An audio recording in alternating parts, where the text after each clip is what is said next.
Welcome to today's video.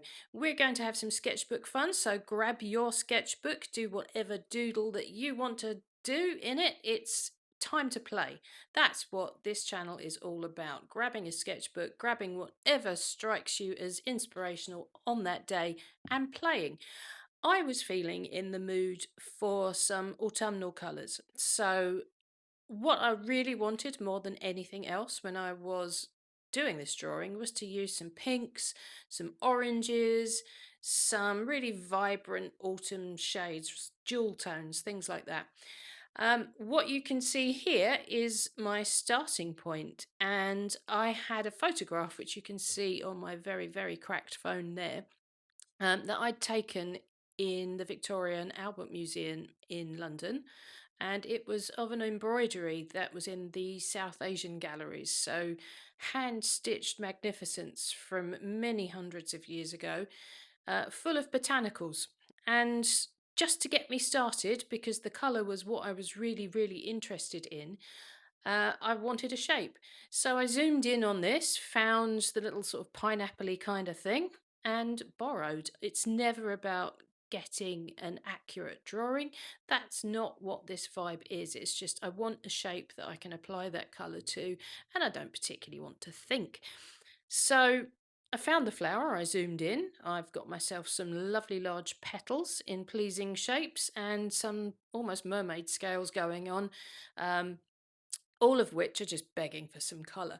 So I keep zooming around that area, and you can see I'm looking in there thinking, what can I put in that little corner? Well, it turned out to be some little 4 petal flowers. Just to break it up, I'm making a pattern on the page. That's what I'm interested in. It's like DIY colouring book, something like that.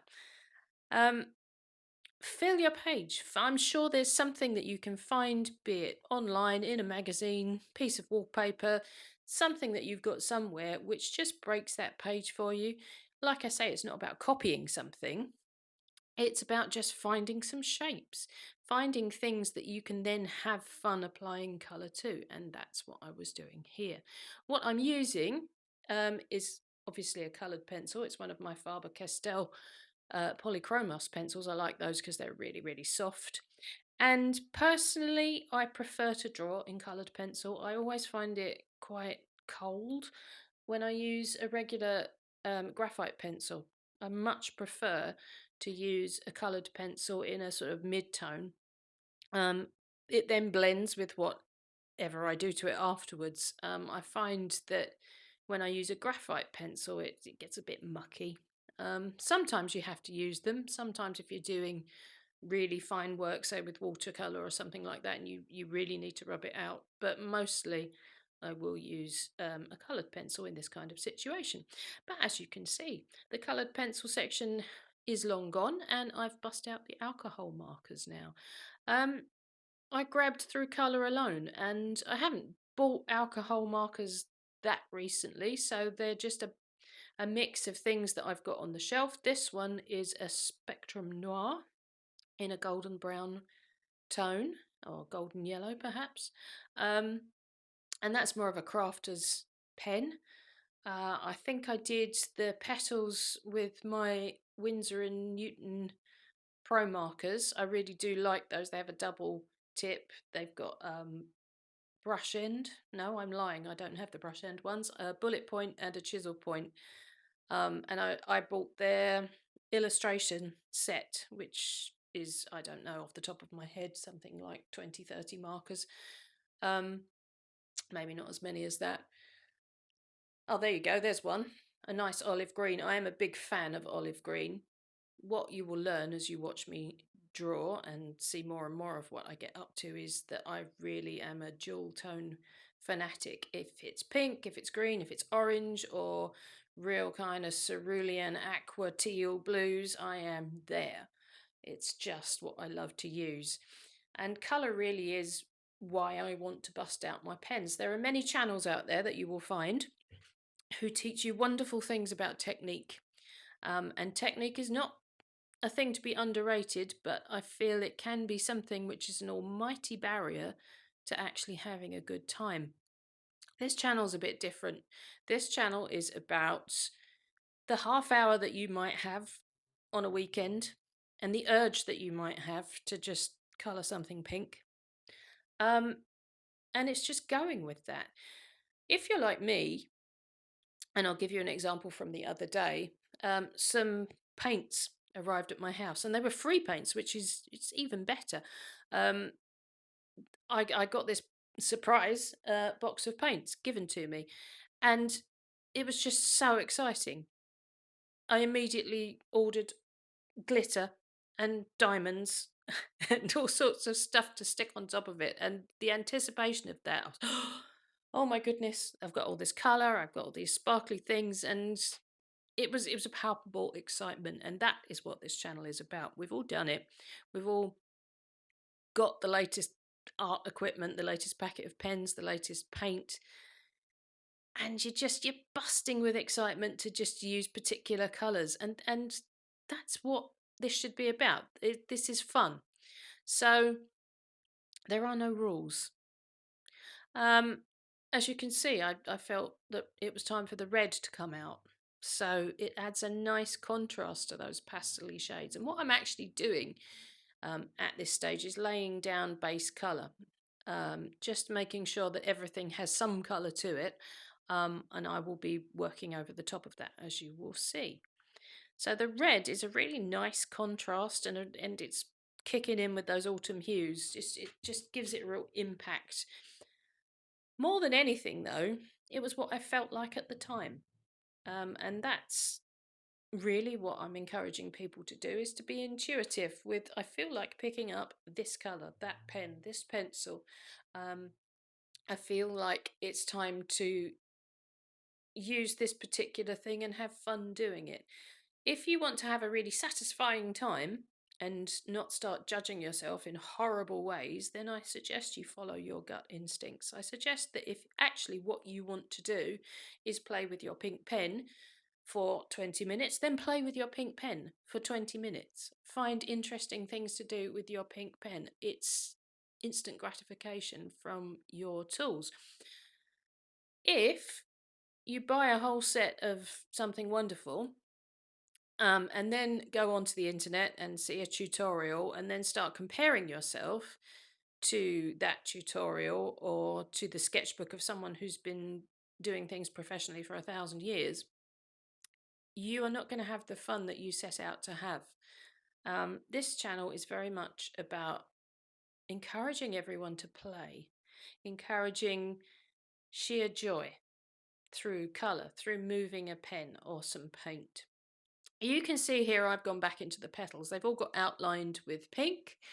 Um, we've got some burgundy going on, and I figured I had enough petals to do sort of a fan of 3 different colours, which is what I'm setting to now. And so that we don't all die of boredom, obviously it has been shortened greatly, but you can see I'm going into each petal. I'm not colouring the whole petal, just leaving an edge, but changing the colours as I go along. So I've started with the dark red in the centre, then I went with a deeper orange and then a lighter orange, which is done now. Going back to the little pink flowers that already had a little sort of pale pink shade on them, and adding a little pink blob.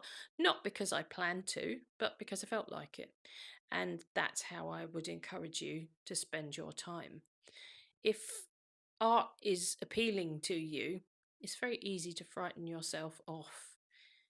As a hobby, unless you are very, very serious about techniques and becoming the greatest watercolour artist or acrylic artist of all time, I would encourage you to just spend your valuable time on planet Earth having fun, because that is what it's all about. It's not the end result. And I know I'm not the first person to ever have said that. It truly isn't the end result. It is the process. And what you're looking for is something satisfying, but the satisfaction comes in the movement of the pen, the sheer brightness of the colour. It doesn't come in judging yourself. This is a no judgment channel. So what am I doing now? Oh, I didn't know what to do with the middle of the flower, so I left it. And then when I did know what to do with it, I decided it needed some dots. So I guess pollen is what I'm up to here. just filling it in, and I will fill that in a lot more. You can see it's looking quite autumny now. It's also looking quite bright, and that will get knocked back as we go along. But at this stage, I've got my sort of washes down through the first layers of pen, and now I'm doing some outlining. Outlining is great fun. I do recommend it. And you can never have enough outlines, as you will see from what I do with these sort of chrysanthemum-like petals, dahlia-like maybe. Um, they ended up with 3, 4 outlines. But it's great fun to do. There you go. I've got some green in there. I've got an outline of red around the edge. I'm not done yet. There will be more on top. But it's just therapy. Look at that line, like whoosh down there. It's so satisfying to do. It's just one straight kind of swoosh of the pen, and now some patient dots. Do love a dot. Don't plan, just draw. That's what I'm doing here. More dots. You kind of know when you need the next thing. So at this point here, I'm getting towards um, saturation point with the, oh, there you go. I was going to say saturation point with the alcohol markers. It's like there's nothing left to do. So what did I do? I got out the acrylic marker pens, which then offer me something different. It's a new brighter layer that sits on top of the alcohol markers, and they're great fun. These were cheap and cheerful, and they won't last. I know that, but also this is just having fun. You can spend a fortune on acrylic markers, you absolutely can, and you do get very, very good things for your money. I find like the Posca markers, and I will be using a Posca white outlining acrylic marker later in this. They're great. I love them. They flow like butter. They don't give any problems, but they are very expensive. Oh, there you go. There's my Posca white outliner. I do love that. But in terms of the colours, you can see the box on the table. I grabbed myself a set, 30 something, I think, Artex acrylic markers. And they're just fun to use. You can see the swatches are just past my hand there. You don't feel trapped by the quality of your art equipment. I have sold previously when I was having one of those big live clear outs, really high quality acrylic paints and equipment that used to intimidate me, if I'm honest, because although I used it, I never really felt that I emotionally owned it, that I wasn't able to have fun with it in the same way.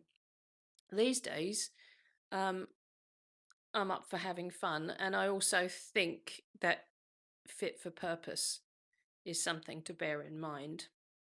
So in terms of the acrylic markers, which is where I started before I rambled, the Artex set, which were cheap, had a ton of colours in them, gold being one of them, which I've now nearly worked to death. It didn't last long. It's done a few drawings of mostly gold pen. But I'm not afraid to use it. There we go. There's the gold pen that I was talking about. Just another outline, because why not? It's what I wanted to pick up in that moment. And you can see that this is building up and up and up. And what's really exciting to me and what keeps me wanting to draw is the movement of the pen and the colours against one another. And you can keep going with things like this until you decide that you don't need to. There will come a point, like I said, with the alcohol markers where you know you can add no more and it's time to move on to the next thing. And likewise with these acrylic markers, there will come a point at which I will very soon um, change over to coloured pencil. I think I've got some more dots to do on these leaves, and I shall come in at it with some red. But then, although I could have left it here if I'd wanted to, I decided that it was really, really bright. It would been absolutely fine to leave it as it was, just with the uh, alcohol and acrylic markers, but I wanted something different, and I felt that I was looking for depth. Wasn't going to be able to get that by using any more acrylic because the acrylic would just steamroll over the top of stuff, and the alcohol markers would have been the same. It would have just muddied it. So I needed a different medium after that. There you go, getting some red on those dots. Still on the acrylic marker here. I actually went over those dots twice, I think, because the first time they dried down and weren't so bright. But when I'm done here, you're going to see that I start busting out, I think it's orange first, to add some shading, to knock it back a bit. And then I start to get some really, what was pleasing to me, depth into this image. But it's your image. So you doodle to your heart's content. And I do recommend having fistfuls of whatever you feel like using, because that is what it's about. If the wind changes and you suddenly think, I really need to use sea blue and I need to stick some rhinestones on it, then do it, because it's the feeling that counts. That's why you're there. You're not there to hang something in the National Gallery. You are there to relieve your stresses, to come back to yourself, to create something that pleases you to look at, but just to experience the colour and the shape and the form. And if you're like me, to connect, to meditate while this is happening. Just letting something play or chat away while you're doing it. It's really, really beneficial for your health, in my personal opinion. The coloured pencils are out now, Faber-Castell, as I said, because they are nice and soft. They're very buttery pencils. I do enjoy using them. Obviously orange and pink, because where would I be without orange and pink? I love it. What a combination. So just going over the top of everything here, varying how hard I'm pressing. You can see a bit clearer here, but knocking everything back, even the white. It blends the image together more. It gives it a different kind of overall impression, something slightly more antique. If I hadn't have used the pencil, it would be looking more graphic poster-like. But with the pencil, and particularly once all the white has gone, it starts to look a little more like the image that I started from as my inspiration, which was the embroideries.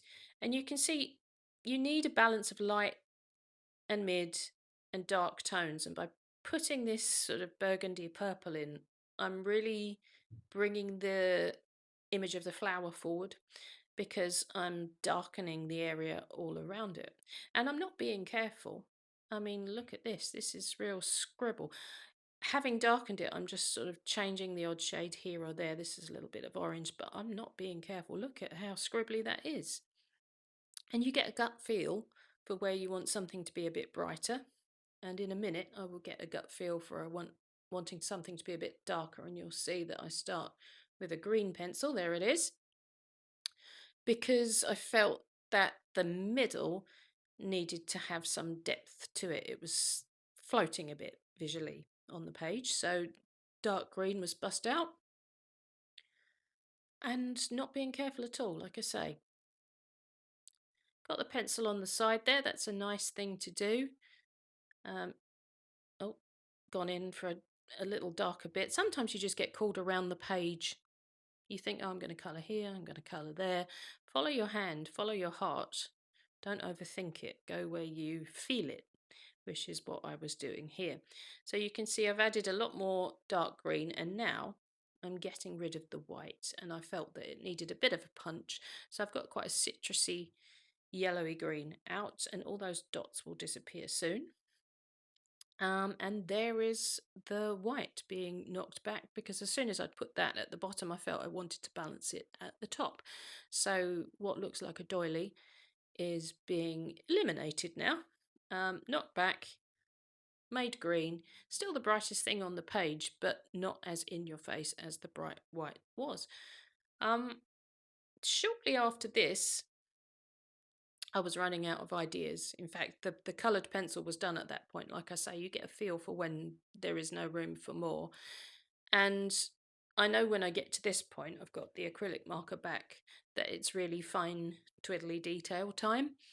And this will be the last layer. So it's really about just dropping some accents in, just to pull myself out of the image, just to sort of finish it. I'm doing some little sort of hairline strokes here, bit of texture, bit of detail, pure highlights, but this will be the last thing. Just using this acrylic. So if we think back, from the blank page, I did um, a line drawing with a coloured pencil in a sort of mid-brown ochre kind of tone. To that, I added a base layer of alcohol marker, and then a few more layers of alcohol marker were introduced. So, yeah, maybe 3 layers of alcohol marker. At that point, that was used up. So, what went on top of the alcohol marker were acrylic markers. After that, I'm trying to remember now, after the acrylic markers came the white fine liner acrylic marker for some detail. At which point, with that level of detail, I decided that the whole image had to be knocked back. So I brought the coloured pencils back in, the sort of deep plummy colour and the darker sagey green, yellowy green. And once everything was knocked back and the white had disappeared and become sort of more in tune with the rest of it, not standing out so much, I just finished it off with some decorative dots using these acrylic markers, which is what I'm doing here. And you will get a feel. And at some point, you will know that if you go any further, it's just not going to make things better. It's going to make things worse. But also in that, you are doing it for the fun of it. So let's not get too judgmental. Now, I put this in because I thought it might be satisfying. This is washi tape, which I am peeling back, and having ripped it mercilessly off of something else that I'd done and then taken half the surface of the paper with me, I have learned to peel it slowly and patiently, just as you're seeing here. So there you go. That was the fun that I had. I had the urge to use autumn colours, and there they are. I recommend that you just do the same. So find yourself an image, find something that you can just borrow an image from. Don't have to copy the thing, just be inspired by the bits that you're inspired by and come up with some sort of arrangement that you can then apply lots of layers of colour to. This was just in a marker sketchbook, and I had a great deal of fun doing it. So why not, in this autumn fall season, grab your oranges and pinks and burgundies and leafy greens and go for it. Just doodle for doodling's sake and colour for colouring's sake, and feel better afterwards. See you again. Thanks for watching.